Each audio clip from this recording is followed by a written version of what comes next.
I'm doing my best, and sometimes it feels it's just not enough. Moving forward with the Decker team. Moving forward together with the Decker team.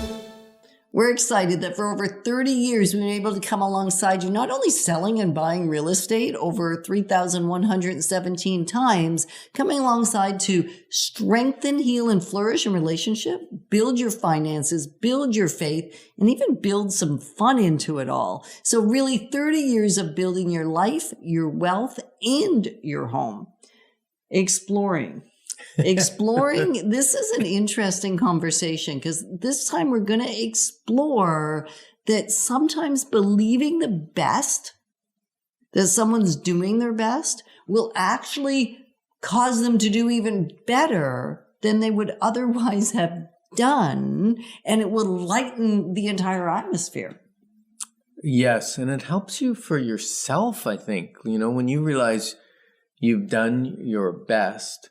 And sometimes it's a capacity thing, capacity and recognizing that maybe somebody doesn't have enough capacity to take something on or to support you in the way you want them to support you. Or that they want to support you, right? Like they may want to do a thing and just can't do it. And so a yes slips out of our mouth. So believing that the person wants to do their best, is there to help you win, is there to help themselves win with you. And it just doesn't work. So one of the things we've come up with over the last probably 6 months, more and more, is really dissecting the word capacity. And what does it mean when we say capacity?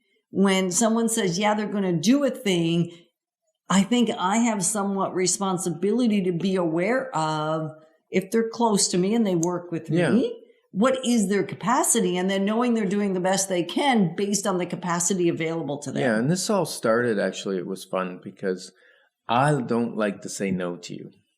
And to Yetta, he doesn't like to say no to you either. So again, if you're listening, not watching on YouTube, you might not know that he tapped my hand and let me know it's me that he doesn't want to let down, although he doesn't want to let you down either. So when I don't say no to Yetta and I say yes, sometimes I disappoint because I run out of capacity to accomplish all the things I need to accomplish in a particular amount of time.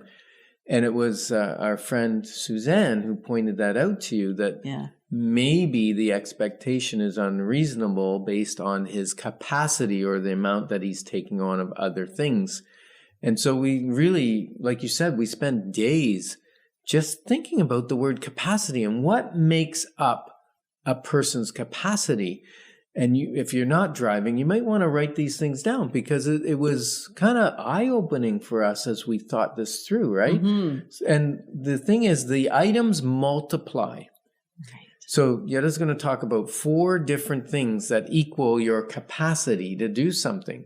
And if any one of them becomes 0, because they multiply, your capacity goes down to 0. So you have to have some of all of them to have some level of capacity. Exactly. So as we think about capacity, we clearly know that it's, do I have time capacity? Like we'll say, do I have the time available to do the thing? So I think most times if we're talking capacity, we will quickly think about, do I have the time? That's the first go-to. It is. I think time is the first go-to. And even if we think we have the time, sometimes, you've heard me share this rule, time, we think it's going to take 30 minutes, but it really takes 90 minutes. Yeah. So I use a multiplier of 3 for most things, especially around the house or even in the business, even driving to an appointment. Even though I know how long it takes to get there, I do have to add time for traffic and for extra stops and for just add extra time. Now, I'm not going to add 3 times as much time for driving somewhere,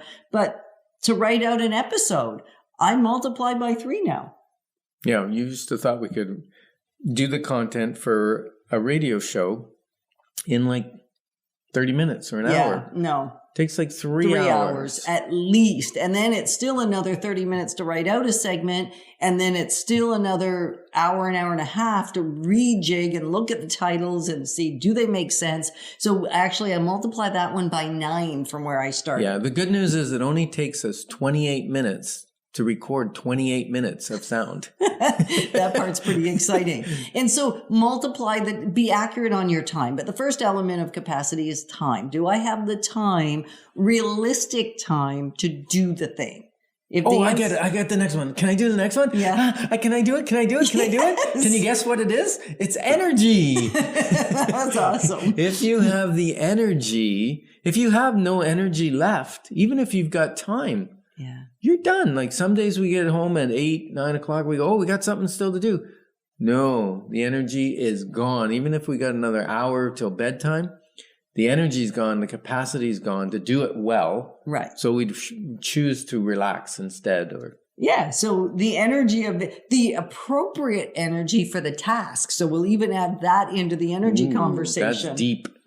Yeah, well, that's where we go. So appropriate amount or the appropriate level of energy so that if I'm doing a creative process, I may need a quieter energy than if I'm doing a fun, playful type of energy based on talking to you on the radio. That needs to be a higher level energy than if I'm sitting and journaling. Yeah. So is the appropriate energy, am I capable of that? That's the other one. You just said it. Capability. Mm-hmm. So I may have the time and energy, and we'll talk about the other one in a second. The fourth one. Yeah. But if I'm not capable of doing a great job. If I don't have the skills, yes. if I don't have the...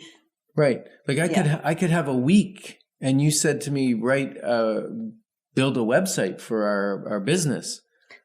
I wouldn't have the capacity to do it because I don't have the capability. It would take me too long to learn the capability. Even though you have the time and you have the energy for it, you don't have the skill set for it. Right. So do I have the skills or the capability to actually do the thing? Yeah, it's like when I used to paint. Now we hire painters.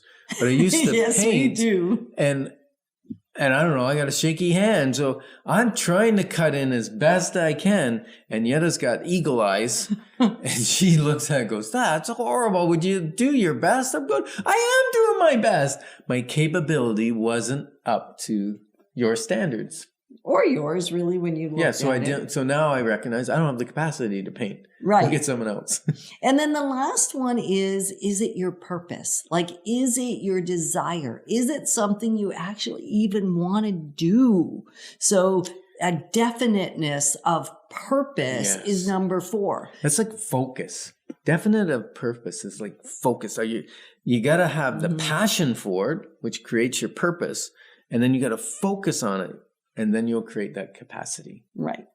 And so we're really excited that you're going to get to test this out because it's an easy 4 steps equaling capacity. Yep. You want to repeat them real quick? No, I don't actually. Okay, fair But enough. I would like to do a quote. And the quote is, sometimes people go, give it to a busy person if you want it to get done. It's not always true because if that busy person is at the max of their capacity, you give it to them, it's not going to get done. That's the truth. And we're honored to be your advocates on the journey of generational legacy through real estate and through life. Moving forward with the Decker team. Moving forward.